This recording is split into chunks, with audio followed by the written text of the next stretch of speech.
Okay, 1, 2, 3.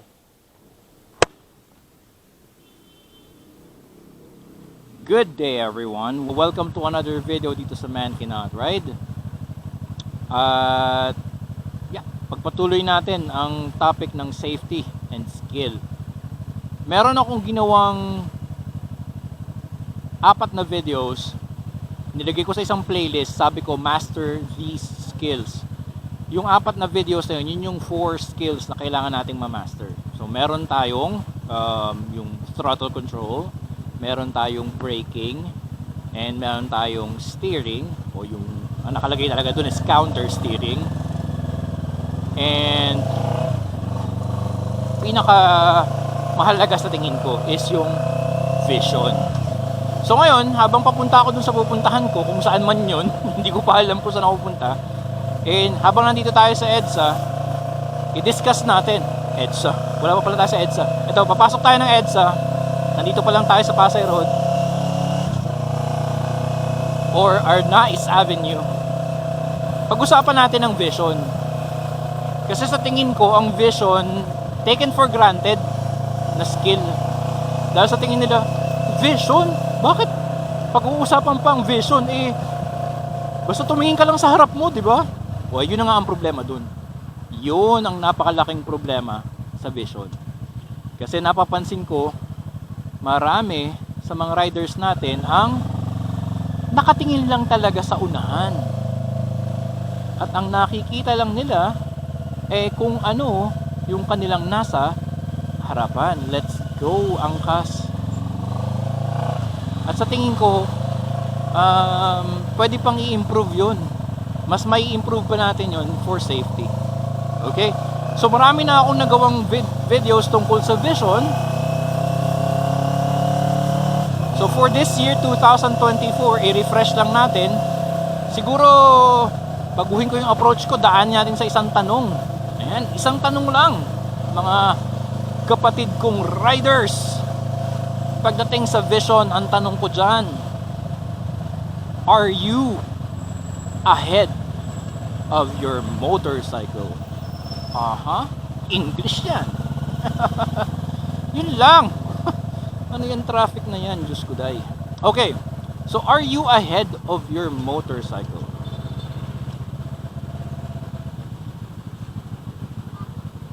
Pag sinabi nating ahead of our motorcycle, okay, maraming aspeto yan. Okay, gusto ko rin sana magbike ngayong araw na to, pero mamaya na. Are you ahead of your motorcycle? Nandito ako sa intersection ng EDSA at saka ng Ayala Avenue. Itong aking kanan papuntang BGC, itong aking kaliwa pabalik ng Makati CBD pabalik sa bahay. At yan ang EDSA ngayon. At nang nakikita natin, medyo may build up ng traffic papuntang Guadalupe, papuntang Buendia and Guadalupe. Am I ahead of my motorcycle? Okay? In terms of, nandito nga ako sa intersection na to, pero yung mga desisyon ko sa buhay, yan, sana all may angkas na naka mini skirt. Yung mga desisyon ko sa buhay ba, sa aking pagra-ride ngayon, hanggang dito na rin lang ba sa kung nasaan ako ngayon? Ito, under tayo, yan. Ma-under na tayo ngayon along EDSA. Ang aking bang desisyon, ang aking bang decision making powers at ang aking skills ay nandyan lang sa unahan ko? Yan lang nakikita ko, yung 3 motor na sinusundan ko. Yan lang ba yung didiskartehan ko? Yung lubak na yan, yan. Yan lang ba yung vision na sinasabi nila na tumingin ka lang daw sa unahan?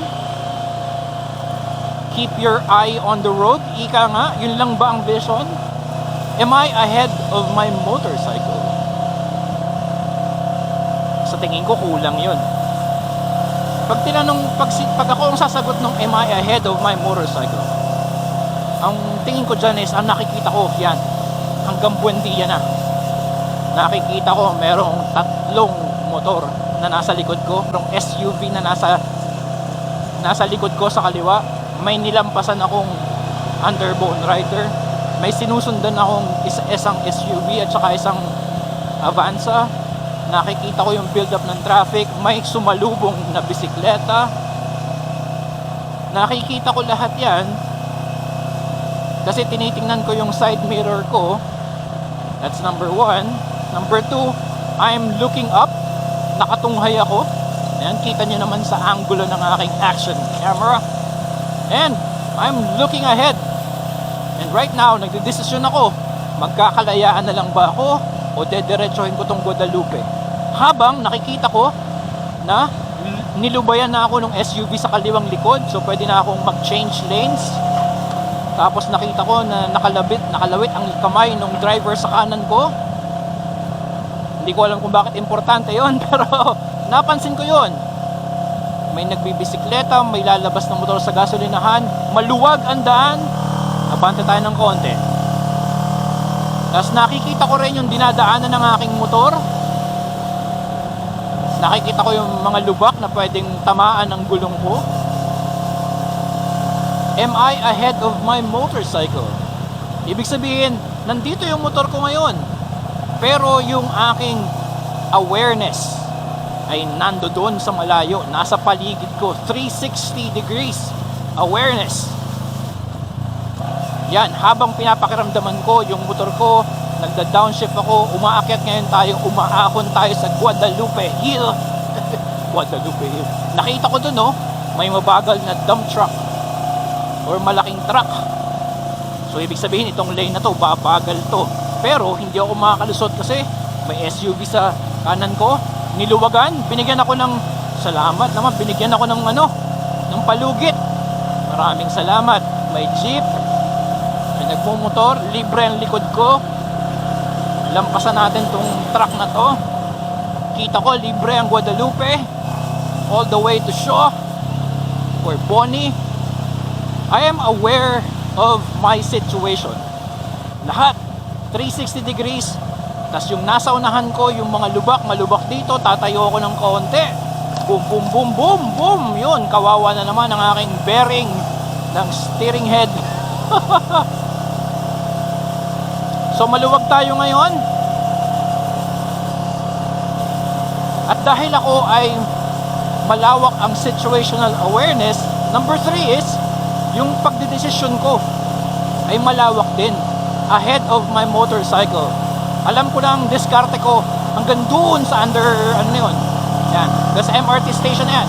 Alam ko na yung diskarte ko dyan. Pero habang nandito ako sa MRT station na to, nandoon na yung tingin ko. Nandoon na, doon sa unahan. At ang desisyon ko, nakabase na hanggang doon sa makikita ko. Ako ba ay magsa-service road sa kaliwa, sa kanan pala, or magta-tunnel dito sa kaliwa. Papunta akong Ortigas. Di ba? Mag-tunnel na lang tayo. Kasi ang desisyon ko, nandito na ako Tapos alam ko may mga sasakyan. So, kakanan pa ba ako? Sisingit pa ba ako sa kanan? Magsa-swerve pa ba ako sa kanan? Hindi na. Kasi I am situationally aware na yung sitwasyon ko, mahirap nang pumunta sa kanan. O alam ko, yan, bawal nang kumanan dyan. And then number 4, dahil ako ay situationally aware at dahil yung pagdedesisyon ko is ahead of my motorcycle na, nakaplano na yung desisyon ko, yung gagawin kong mga maneuvers. Yung number 4 is I can somehow predict. Pwede ko nang hulaan yung mga pwedeng mangyari sa daan. Sabi nga nila, tayo daw mga motorcycle riders, nade-develop natin yung sixth sense natin. Di ba meron tayong 5 senses? Eyesight, yun yung vision, yung hearing, yung smell, yung scent, yan. Yung ating pakiramdam, sense of touch, tsaka sense of taste.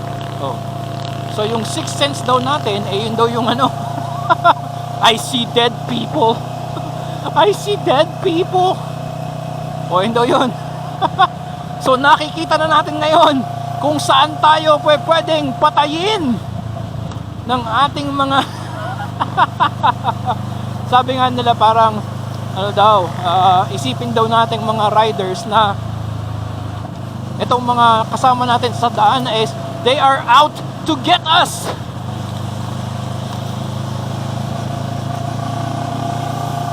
Ang kanila daw plano sa buhay ay tayo ay paslangin, sagasaan, baliwalain. Tunay yun. But that's another topic for another video. But right now, so yung apat na yun na nabanggit ko, di ba?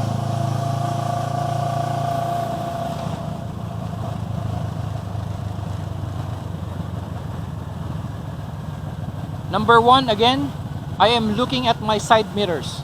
Okay? Napakahalaga niyan kasi maraming hindi gumagawa niyan. Maraming hindi gumagamit ng side mirrors or maraming hindi marunong gumamit ng side mirrors. Maraming hindi alam kung paano tamang gamitin ng side mirrors. Yun ang number one, gamitin ng side mirror. Nakatingin ako, tinitingnan ko yung mga sitwasyon ko. Number two, I am looking ahead. Okay? I'm looking ahead. I'm looking as far as I can look. I am situationally aware. I am aware of my situation. Paulit-ulit na lang ako pero ganun talaga para tumatak sa atin. Situational awareness. 360 degrees awareness. Tapos yung nakikita ko lampas-lampas. Dahil number 3, na-extend ko na yung pagdedesisyon ko. Yung aking road strategy. At number 4, kaya ko nang i-predict. Napipredict ko na. Nararamdaman ko na ay lulusot to. Ikakat ako nito. Naku, nagkarambola na sa unahan. Naku, traffic na. Naku, babagal tong linya na to. Sa tingin ko, yun yung yun yung mga bagong definitions ko ng vision. And again, hinugot ko yan doon sa tanong na, are you ahead of your motorcycle? At yun yung apat na yun. Yun yung apat na yun na sasagot doon sa tanong na yun. And that's it. In a nutshell, yan yung skill ng vision na sa tingin ko napakahalaga pero taken for granted. Taken for granted kasi ang sabi nila, just keep your eye on the road daw. Tingin lang sa unahan. Delikado yun. Dahil sa target fixation. Oh, yun. So, dalawa na ang topic ng next videos natin. Meron na akong topic for target fixation. Tapos yung, ano pa yung isang nabanggit ko kanina? Yung tungkol sa, ano ba yun? Hindi ko na maalala. Titingnan ko na lang sa edit.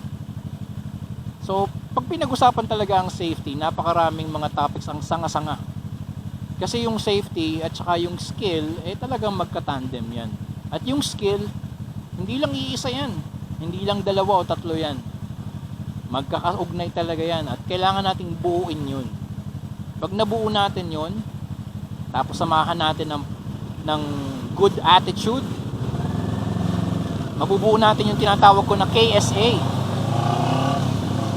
Yung knowledge, skills, and attitude para tayo maging BSR, Better, Safer Rider. Napakabaduy na ng pinagagawa ko. Tara, ride na tayo. I will see you on the next video. This is Man Can Ride. Ba't ba ako kumakambyo? Nasa 6th gear na nga pala ako. Naghahanap ako ng 7th gear. Okay, let's go. Hindi ko pa rin alam kung saan ako pupunta. Basta nandito ako sa Ortigas Avenue. Bakit nga ba ako nandito? Traffic dito pag Sabado eh.